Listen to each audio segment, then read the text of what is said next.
Welcome back to Kingdom Recapped channel. Today I have a new movie recap to show all of you. The title of the movie is Big Game. So, let's get started. The movie starts with a little boy 13-year-old deer hunter, his name's Oskari, and his dad, Tapio, looking at the wall full of picture frames of a man as a deer hunter. Oskari picks one of the picture frames, that is his dad as a hunter when he was teenager. In the mountains, Oskari takes a test of strength of pulling of a bowstring, without an arrow, however, he failed to reach its full strength. The leader of the deer hunting says that he will not ready to be a deer hunter, but his father asserts that his son is ready to be a hunter. The leader addresses to his men about his bravery of being a hunter and inside the forest. Oskari drives his small tractor through the woods for hunting. The same shifts to a different man getting ready for work. He shaves and looks down at the scar on his chest, then he dots a bulletproof vest and a suit, puts on his earpiece and looks outside to the clouds well.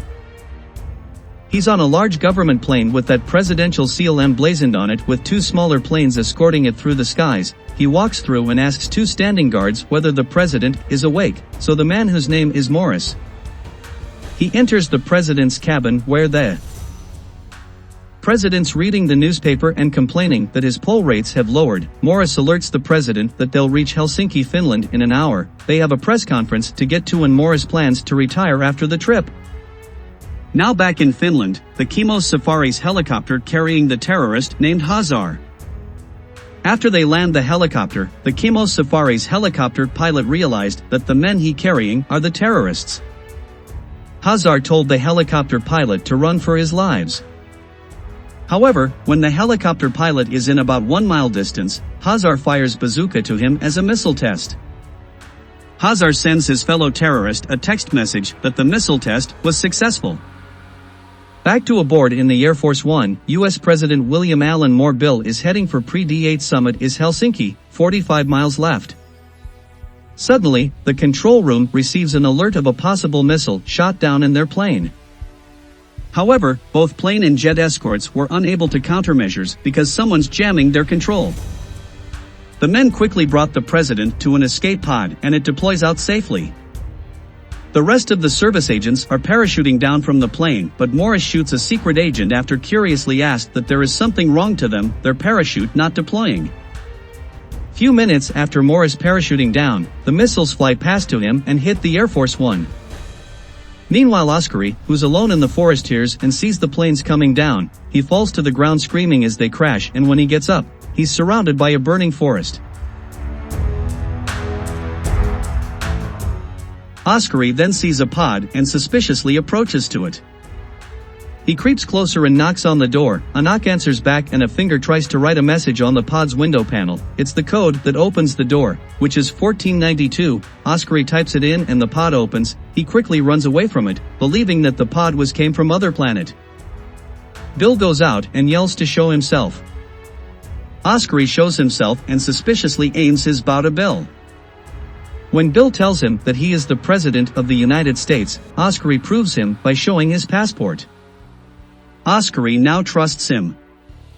Now at the Pentagon headquarters in Washington, D.C., a woman informs a man that Air Force One is crashed and the president was evacuated in an escape pod with all communication and signals lost. They walk down a corridor and into a room where the woman introduces the vice president to the man whose name is Fred Herbert. He was a longtime CIA operative, then now leads the terrorist intel unit, a General fills Fred in on everything that's happened, while Fred's walking around casually eating a sandwich, but the general believes that it's a terrorist act, but the vice president argues that it might have just been a mechanical failure, which is very unlikely. Fred speaks up saying that it was definitely a terrorist attack with around 5 to 10 men involved. He manages to piece together what kind of missile they used and that they had a man on the inside to disable countermeasures and defense systems. Fred suggests the only thing that they can do is find the president and bring him home. Cut to the forest. Morris was landed into the woods, turns out to be traitor. He alerts the terrorist that the plane was down. Meanwhile, in the farmhouse somewhere in Norway, a farmer sees the beacon landed outside his house. Shortly, the helicopters arrive, but when they searched it, it is not escape pod. The escape pod and the beacon must have been separated. Morris, Hazar, and his men found the escape pod. As Hazar opens it, they find empty. Bill wants to go to the nearest town using his small tractor, but Oskari not allows Bill to drive himself in. Instead, Oskari drives and tells him to sit in the wagon while they heading to the place that is marked by X on his map. Morris sees the small shoe footprint, stating that someone helped the president out. Morris also tells Hazar that the bullet was buried 2 millimeters from his heart, as we see his scar in the chest in the beginning of the film, and if something hits it, it will kill him. Bill and Oskari arrives in the place and he calls it a perfect place to hunt. They will camp here all night until morning and they chat each other. The next morning, it's Oskari's birthday and time for him to hunt. Bill suddenly wakes up when he hears Oskari imitating deer sounds. Oskari sees a shoe that has belonged to Bill. The shoe was fell after the AF one was shot down. Oskari then sees a freezer and when he opens it, inside is the dead deer and the note embedded in the arrow. The note says happy birthday from his dad. Upon Bill climbing through rocks, he sees his 3 dead men. Turns out the cable ties preventing the parachute from deploying. Bill now realizes that Morris betrayed him. After he retrieved the gun from a dead man, Bill sees Morris and his men and he hides behind the rock. Oskari is disappointed when his father killed the deer for him as birthday. Oskari told Bill that he is not ready to be a hunter. Bill then puts a badge onto Oskari for rescuing and protecting him, and it's a reminder for him. Bill realizes that his plane is not an accident, it is shot down and Morris and his men are there for hunting him.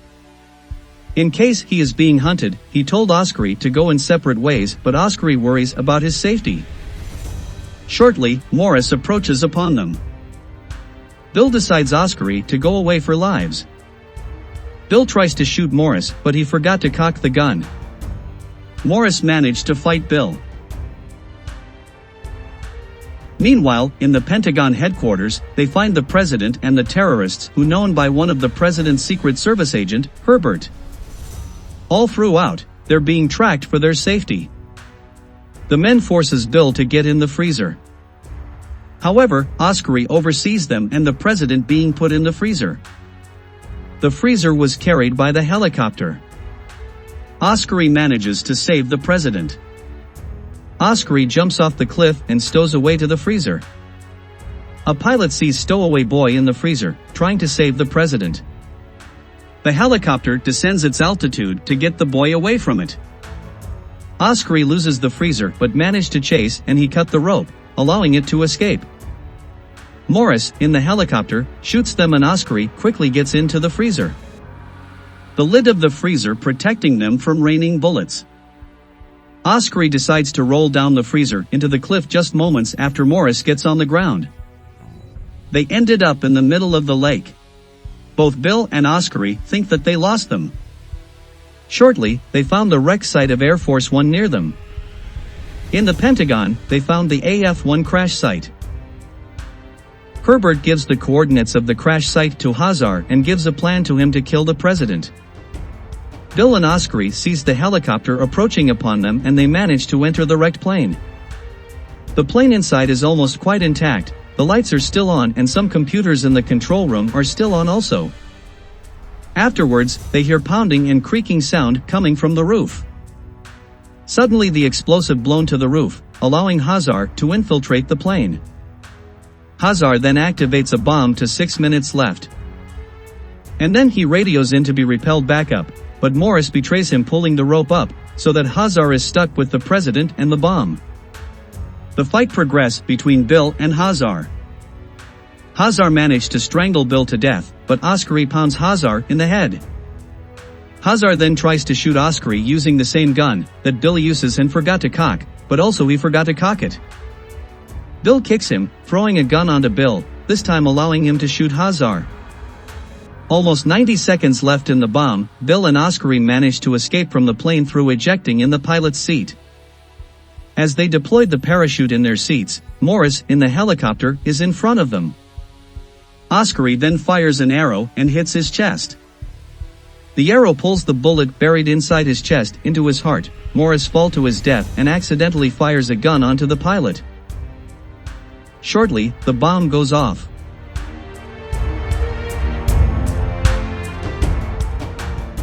At Tapio in his jeep anxiously waiting for his son to get back, another man suggests that he must have gotten lost in the forest, and that's when they hear the explosion from the river. A yellow parachute lands on the car, and Navy SEALs pull Tapio and the other hunters out of their vehicles and onto the ground. The entire lake is vaporized and everyone at the Pentagon is sure that the president died in that explosion, and the vice president believes he'll be sworn in as the next president.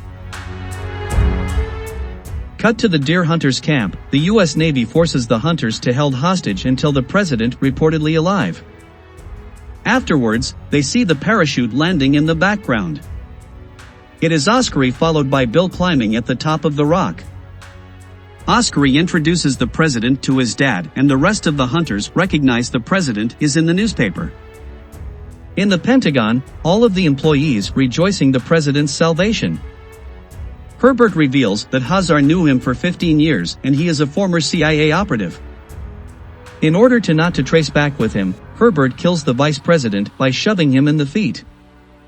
But before he leaves the restroom, Herbert puts some liquid soap in his shoe and in the floor to give the impression that the vice president was slipped on the floor.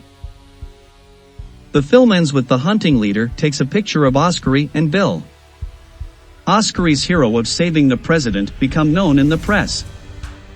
The newspaper article of Oskari saved the president are putted in the picture frame in their house.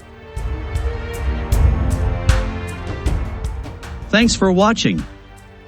Please hit the subscribe button for new video.